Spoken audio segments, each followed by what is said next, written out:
नमस्कार दोस्तों, हमारे चैनल के अंदर आपका स्वागत है। दोस्तों, देवों के देव माने जाते हैं महादेव और महादेव के अवतार है दोस्तों हनुमान जी। दोस्तों, कलयुग के अंदर सारे देवताओं का स्वर्ग लोक के अंदर दिव्य लोक के अंदर जाने का विधान मिलता है, उनके जाने की जगह मिलती है। लेकिन दोस्तों, हनुमान जी का यही प्रण था कि वह आखिर तक धरती के अंत तक इस दुनिया के अंदर विराजमान रहेंगे और जो भक्त सच्चे मन से हनुमान जी की सेवा करेगा, हनुमान जी के निमित्त उनको याद करेगा, हनुमान जी के निमित्त उपाय करेगा, हनुमान जी उस भक्त के घर की झोली भर देंगे, उसके जीवन के अंदर किसी प्रकार की कोई समस्या नहीं आने देंगे। तो दोस्तों, आज हम आपको बताने वाले हैं हनुमान जी से जुड़ा यह उपाय कि मंगलवार के दिन या फिर हनुमान जी को भूलकर भी आपको इस प्रकार की चीजें नहीं चढ़ानी चाहिए, अन्यथा आपके जीवन के अंदर कभी भी हनुमान जी की कृपा देखने को नहीं मिलती। और दोस्तों, जिसके ऊपर हनुमान जी क्रोधित हो जाते हैं, समझ लीजिए उस व्यक्ति के जीवन के अंदर से हर प्रकार का दुख ही दुख आता है, उसके जीवन के अंदर कभी भी किसी प्रकार का सुख नहीं आता है। इसीलिए दोस्तों, आपको भूल कर भी हनुमान जी को यह चीजें नहीं चढ़ानी चाहिए। और साथ ही साथ दोस्तों, मंगलवार के दिन अगर आप हनुमान जी का उपाय करते हैं, हनुमान जी के निमित्त किसी भी कार्य करते हैं, तो आप इस बात का भी ध्यान रखें, मंगलवार के दिन आप हनुमान जी के मंदिर जाते हैं तो यह कार्य भूल कर भी नहीं करें, अन्यथा आपको हनुमान जी के क्रोध का सामना करना पड़ता है। तो दोस्तों, बात करते हैं सबसे पहली चीज। दोस्तों, इस बात का ध्यान रखें, हनुमान जी के मंदिर के अंदर आप जाते हैं। दोस्तों, हनुमान जी ने ब्रह्मचर्य का पालन किया था और साथ ही साथ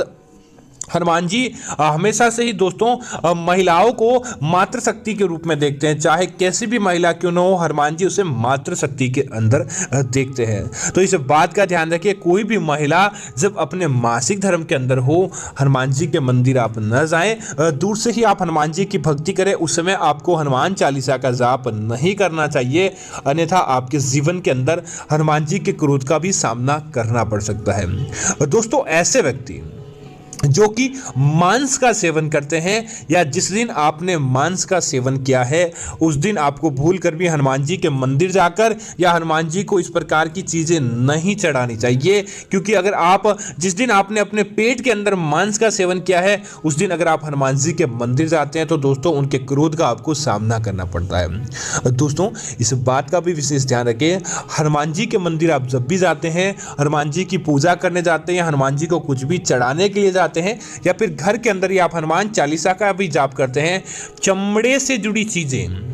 अगर आपने पहन रखी है, आपके पास चमड़े की चीजें हैं या चमड़े की चीजें आपने पहन रखी है, चाहे आपके जूते हो, चप्पल हो, आपका बेल्ट हो, आपका पर्स हो, अगर आपके पास चमड़े की चीजें हैं तो दोस्तों हनुमान जी के क्रोध का आपको सामना करना पड़ता है। देखते ही देखते हनुमान जी आपसे नाराज हो जाते हैं, आपसे क्रोधित हो जाते हैं। इसलिए इस बात का ध्यान रखें, भूल कर भी आपको हनुमान जी का वार विशेष तौर से मंगलवार के दिन चमड़े की चीजें पहनकर हनुमान जी के मंदिर नहीं जाना चाहिए और न ही उन्हें किसी प्रकार की चीज चढ़ानी चाहिए। दोस्तों, इसी तरह हनुमान जी को भूल कर भी दोस्तों अन्य देवी देवताओं को तुलसी अर्पित की जाती है। लेकिन दोस्तों, इस बात का विशेष ध्यान रखें, हनुमान जी महादेव के अवतार माने जाते हैं और महादेव को तुलसी अर्पित नहीं की जाती है। तो भूल कर भी आपको भी हनुमान जी को तुलसी अर्पित नहीं करनी चाहिए। अगर आप हनुमान जी को तुलसी अर्पित करते हैं, क्योंकि दोस्तों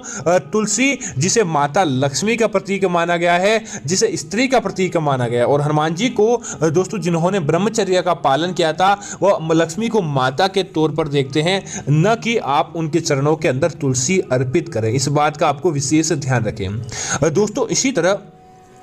अज्ञानवश भी या जानबूझकर भी इस बात का जरूर ध्यान रखें, हनुमान जी को कभी भी आप काले वस्त्रों के अंदर ना तो हनुमान जी के मंदिर जाएं, न ही काले वस्त्र धारण करके हनुमान जी की पूजा करें और न ही हनुमान जी को ज़्यादा हो सके कुछ एक उपाय की चीज़ें छोड़ दें। उसके अलावा काली चीज़ें हनुमान जी को भूलकर भी अर्पित नहीं करें, अन्यथा आपके जीवन के अंदर ऐसे दोष लग जाते हैं जिसकी आपने कल्पना तक नहीं की है, लेकिन दोस्तों वह आपके जीवन के अंदर भारी दोष हो जाते हैं। इसीलिए इस बात का आपको ज़रूर ध्यान रखना चाहिए। दोस्तों ऐसी चीज़ें जो कि समझ लीजिए कि अन्य कार्यों के अंदर उपयोग के अंदर ले ली गई हो, या फिर ऐसी चीज़ें जिसको आपने पहले स्पर्श कर दिया हो,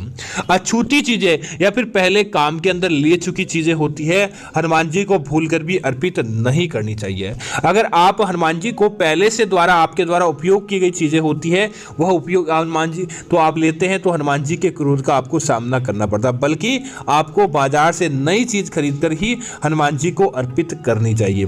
दोस्तों इसी तरह से बात का ध्यान रखें, अगर आप हनुमान जी के निमित्त किसी प्रकार का कोई भोजन बनाते हैं या उनके निमित्त किसी प्रकार का प्रसाद बनाते हैं, तो दोस्तों सबसे पहले आप हनुमान जी को अर्पित करें, उसके बाद आप अन्य लोग खाएं। लेकिन इस बात का ध्यान रखें, हनुमान जी को चढ़ाने से पहले आप उस चीज का सेवन न करें, न ही उसे चखें। अगर आप ऐसी गलती करते हैं तो दोस्तों उस प्रसाद को जूठा माना जाता है, और ऐसा प्रसाद हनुमान जी को भूलकर भी नहीं चढ़ाया जाता है। अब दोस्तों बात करते हैं, मंगलवार के दिन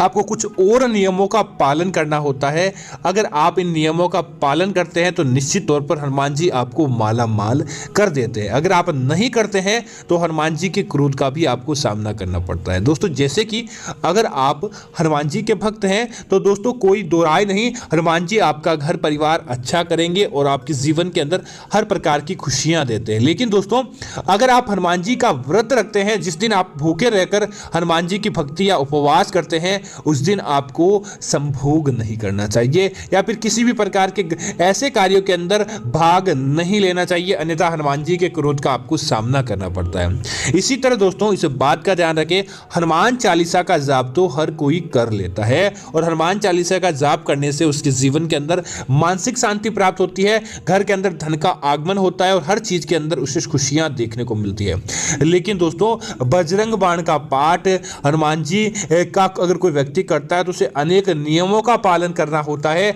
ऐसे ही बजरंग बाण का पाठ नहीं किया जाता है। तो इस बात का ध्यान रखें, अगर आप भी बजरंग बाण का पाठ करें तो उनके नियमों का पालन करने के बाद ही करें, अन्यथा आपको बजरंग बाण ऐसे ही नहीं पढ़नी चाहिए, अन्यथा आपको लाभ के बजाय नुकसान भी दे सकती है। इसी तरह दोस्तों इस बात का ध्यान रखें, हनुमान जी को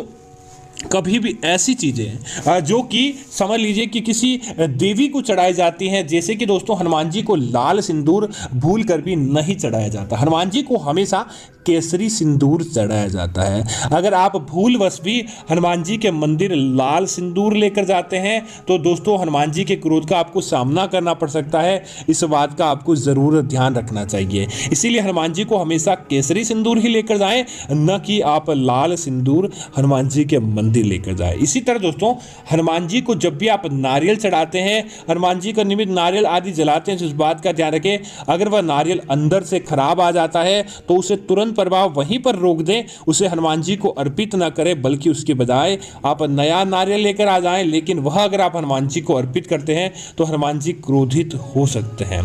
इसी तरह दोस्तों इस बात का ध्यान रखें, हनुमान जी का जो भी व्रत करता है, हनुमान जी के निमित्त उपाय करता है, मंगलवार विशेष का उपाय करता है, उस दिन आपको